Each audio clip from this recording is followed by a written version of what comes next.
맑고 찬란한 광기 어린 창조적 유희. 여기는 한지훈의 고전에서 찾아낸 단단하고 수상한 심리학 고단수 심리학입니다. 저는 진행자 서정숙입니다. 오늘은 그 두 번째 시간으로 일이 아닌 창조적 유희를 즐기는 법에 대해서 한지훈 작가님과 이야기 나눠보겠습니다. 저의 경우는 일을 하면서 굉장히 힘듭니다. 왜냐하면은 이것은 돈을 버는 수단이니까요. 그래서 간혹 저는 상상을 해요. 만약에 내가 로또가 돼서 당첨이 돼서 1억 천금을 번다. 그럼 제일 첫 번째 할 일, 회사를 그만두는 겁니다. 왜냐하면은 이 돈으로 저는 세계 곳곳을 다니고 싶거든요. 오늘 이런 일조차도 창조적 유희를 즐길 수 있는 방법, 최소한의 노력으로 최대한의 효과를 누리는 방법, 한지훈 작가님께서 강의해 주시겠습니다. 네, 오늘의 에피소드는 어떻게 보면은 그 일부에 이어서 이어진다고 봐도 되는데요. 오늘은 차라투스라는 이렇게 말했다라는 책에서 인용되는 걸 가지고 한번 이야기를 해보죠. 네. 이 정신의 발전 단계를 니체는 이렇게 얘기를 합니다. 인간은 세 가지 정신적 상태를 거쳐서 점점 발달하게 되는데요. 처음엔 낙타 상태고요. 낙타요. 네, 그 다음엔 사자. 그 다음 놀랍게도 어린 아이로 된다고 그래요. 정신적인 마지막이요. 상태가. 예. 그럼 낙타라는 것이 뭐냐? 여기서 이제 책에 나온 대로 하면 이렇게 말하죠. 무엇이 무거워서 이렇게 힘이 드는가라고 물어보면 낙타처럼 무릎 꿇는 다음 더 무거운 짐을 실어주기를 원한다. 이렇게 말을 해요. 자, 낙타라는 것은 뭐냐면 끊임없이 무거운 짐을 자신은 원하지 않지만 머리와 몸속에 체화시키면서 살아가는 거죠. 그러니까 낙타는 자신이 전혀 원하지는 않았어요. 근데 엄청난 무게를 이겨내면서 엄청난 노동을 거부하지 않고 견뎌내는 거죠. 그리고 그 엄청난 사막의 고독 속에서 두 번째 변화가 일어나는데요. 네. 이 두 번째 변화가 사자로 된다는 거예요. 자, 여기서 책에서 인용한 부분을 보면 가장 무겁게 보이는 모든 것을 견디는 정신은 스스로 그 짐을 떠맡는다. 그리고 무거운 짐을 지고 사막을 가는 낙타처럼 그는 자신의 짐을 진 채 자신의 사막으로 달려간다. 그러나 고독의 극단인 사막에서 두 번째 변화가 일어나는데요. 그때 정신은 사자가 되고 자유를 자신의 것으로 삼으려 하고 자신이 선택한 사막의 주인이 되려고 한다. 그래서요, 사자는 뭐냐면 자신의 적과 한판 붙으려고 하죠. 그러면서 이렇게 말하죠. 너희는 행해라 라고 말하는 그 용한테 이렇게 말하죠. 사자는. 나는 하고자 한다. 사자가 말하고 있는 건 자유정신이죠. 자, 내가 무조건 했던 낙타에서 네. 이제 사자로 등장하면서 어떻게 되죠? 사자는 투생을 하죠. 의지를 가지고요. 그렇죠. 그래서 서정숙 너는 해야만 해 라고 말할 때 나는 할 것이다. 나는 하고자 한다 라고 말을 하는 거죠. 네. 그래서 사자는 분명 자유를 쟁취하는 힘이 있어요. 근데 그 단계를 지나가면 놀랍게도 어린아이가 되는데요. 네. 여기서 이제 한번 읽어보겠습니다. 네. 그렇지만 형제들이여 생각해보라. 사자가 행할 수는 없었지만 어린아이가 행할 수 있는 것을.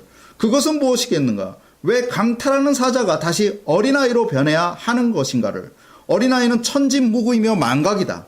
어린아이는 새로운 시작, 유희, 스스로 돌아가는 수레바퀴, 최초의 운동, 그리고 그렇다라는 성스러운 긍정이다. 그렇다 나의 형제들이여 창조라는 유희를 위해서는 그렇다라는 성스러운 말이 꼭 필요하다. 바로 그때 정신은 자의에 의해서 움직이며 세계에서 길 잃은 자는 자의 세계를 정복할 것이다. 자, 이 말을 이제부터 한번 이야기를 해보죠. 어린아이라는 것은 창조적 유희를 계속적으로 합니다. 어린아이들의 한번 생활 습관을 볼까요? 어린아이는 투쟁하지 않죠. 어린아이는 노동을 시키면 노동하지 않습니다. 안 하죠. 우리가 그들에게 노동해라라고 말했을 때 그는 노동이라고 인식되는 순간 울어버리죠. 네. 그리고 노동이 아닌 새로운 것에 대해서 흥미를 느끼고 또 달려듭니다. 맞습니다. 저희 아이 같은 경우는 눈을 치우겠다고 스스로 삽을 샀습니다. 그렇죠. 자, 이런 경우 그 삽이 너 여기서부터 저까지 반드시 해라고 했을 때 그는 즐거움이 아니라 노동이라는 것을 알고 그 삽을 던져버리고 울어버리겠죠. 그렇죠. 망각입니다. 또 하나, 어린아이는 늘 새로운 시작을 할 수 있습니다. 거기에 유희성을 돌아가죠. 그리고 스스로 돌아가는 수레바퀴입니다. 네. 또 하나, 그것은 최초의 운동이고, 그리고 여기서 맨 마지막에 성스러운 긍정이다. 자, 사자와 낙타가 가지 못했던 성스러운 긍정이 무엇이냐? 자, 이 성스럽다라는 말까지 표현이 되는데요.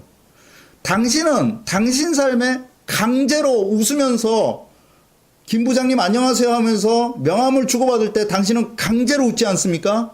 어린아이는 천진난만하게 성스럽게 웃습니다. 맞습니다. 그것은 자기 안에 스스로 돌아가는 수레바퀴가 있는 것이고 자신 안에 천진무구한 망각 정신이 있는 것입니다. 우리는 망각하지 않죠. 네. 서정숙, 네가 난 저번에 3만 원 꿔줬던 그 돈을 아직도 받지 못했다는 것을 알고 있어. 이렇게 말하고 있는 거죠. 네. 자, 이것은 결국은 무엇입니까? 내 안에 망각이 없는 것이고 내 안에 경직성이 있는 것이고 내 안에 사자 한 마리가 있는 것이며 내 안에 낙타가 2마리 있는 것입니다. 네.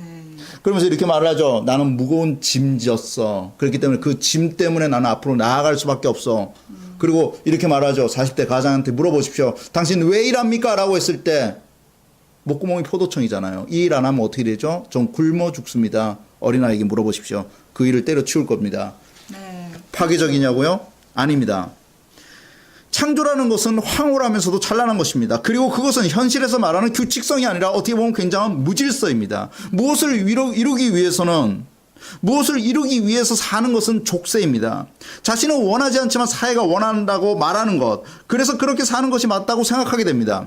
인생은 규정된 틀에 맞춰 나가는 퍼즐 게임이 아닙니다. 인생은 자신이 원하는 것을 하는 광기입니다. 광기란 그렇습니다. 사회나 타인에게 피해를 주지 않는 선에서 최대한 자신의 예술성을 발휘해 보는 것입니다. 마치 어린아이가 한 번 모래장난을 시작한 모래자랑을 2시간, 3시간 해낼 수 있는 그 힘이 어디서 오는 것입니까? 망각이며 새로운 도전이며 내 안에 수레바퀴가 스스로 도는 것입니다. 네. 그것은 살아남은 자가 할 수 있는 최대한의 희열입니다. 아무도 밟아보지 않은 눈길을 걸어본 적이 있죠. 그렇죠. 그 길을 걸을 때 그 안에 무엇이 있을지 아무도 모릅니다. 무섭습니다. 하지만 희열이 있습니다. 누군가는 이렇게 말합니다. 낙타 사자도 못 되는 내가 어떻게 어린아이가 될 수 있겠냐고요. 하지만 생활은 언제나 우리에게 잔혹하고 그리고 처참하게 다가올 것입니다. 아주 당신이 원하는 것은 하나도 이루어지지 않을 것입니다. 그럼에도 불구하고 우리 안에 숨쉬는 예술성을 포기하지 마십시오. 그 가슴 뛰는 예술성의 원천, 그것을 포기하면요 우리 삶은 황무지이고 황량함 그 자체가 됩니다. 그렇겠죠. 아스팔트 길 위에서 녹아 들어갈 것 같은 그 아스팔트 길 위에서 물을 못 마셔서 죽을 것 같은데 3일 동안 걷는다고 생각해 보십시오. 여름의 이글거림 속에서 답답하죠. 그런데도 계속 걸어가야 된다면 낙타가 되는 것이고 사자가 되는 것입니다. 삶은 투쟁이 아닙니다. 삶은 창조적 유희여야 됩니다. 그 창조적 유희 속에 니체는 이렇게 얘기합니다. 다시 읽어드리겠습니다. 사자가 행할 수는 없었지만 어린아이가 행할 수 있는 것들. 그것은 무엇이겠는가? 왜 강탈하는 사자가 다시 어린아이로 변해야 하는가? 어린아이는 천진무구이며 망각이다. 어린아이는 새로운 시작, 유희, 스스로 돌아가는 수레바퀴. 최초의 운동, 그리고 그렇다라는 성스러운 긍정이 있다. 이 말들 속에서 제가 느낄 수 있는 단어의 희열을 여러분들 기억하십시오. 우리는 창조의 예술성을 논할 수 있습니다. 그것은 삶이 처참하게 무너지더라도, 그리고 내 삶이 궁핍해지더라도 끝까지 황홀한 광기, 즉 창조적 유희를 얘기하셔야 됩니다. 원초적 부끄러움과 불안감 인정합니다. 하지만 당신이 하고 싶고 표현하고 싶은 것을 창조하려고 노력하십시오. 황홀한 광기, 찬란한 도전, 찬란한 창조, 이런 것들 얼마나 가슴 뛰는 일입니까? 물론 생활은 궁핍할지언정, 그리고 생활이 우리를 찬란하게도 모멸감을 줄지언정 우리는 끝까지 어린아이의 망각과 어린아이의 수레를 잊지 말아 주시기 바랍니다. 감사합니다. 네. 저도 그동안 매일 똑같이 이루어졌던 일들이 그 다음날 볼 때 처음부터 짜증이 밀려오고 왜 내가 이거 해야 되지? 힘든 마음이 있었는데 오늘은 그것을 다 망각하고 저의 창조를 그 안에 불어넣어 보겠습니다. 선생님의 말씀대로요. 저는 고단수 심리학의 진행자 서정숙, 네, 저는 작가 한지훈이었습니다. 감사합니다.